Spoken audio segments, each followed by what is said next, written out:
গায়ের সঙ্গে পরিচয় হয় মুসলিম সমাজের। এবার মুখ্যমন্ত্রী মমতা ব্যানার্জিকে বলে দিয়েছি, সেই দুধের গায়ে চোরা লাথি পড়বে তৃণমূলের মুখে, চিন্তার কোনো কারণ নাই, চিন্তার কোনো কারণ নাই। সারা পশ্চিমবঙ্গ জুড়ে আজ এই তৃণমূল সরকার উৎখাতে আবার উঠে গেছে। ওয়াকফ বোর্ডের যারা আছে তাদেরকে বলে দিচ্ছি, এ বাংলার পুলিশের দালাল তাদেরকে বলে দিচ্ছি, এ বাংলার সকলকে বলে দিচ্ছি, এ বাংলায় আগামী দিনে তৃণমূল থাকবে না। এই বাংলায় তৃণমূল থাকবে না, থাকবে না, থাকবে না।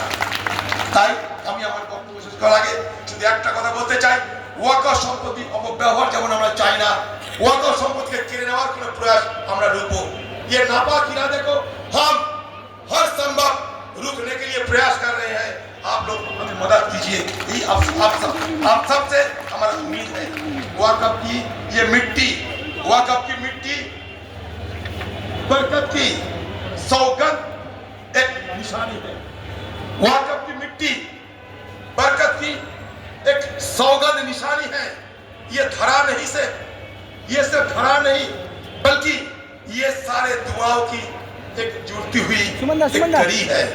इस कड़ी को बचाना चाहिए।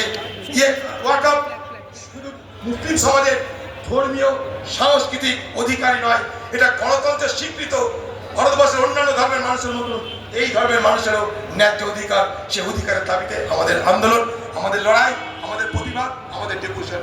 জয় হিন্দ বন্ধুগণ।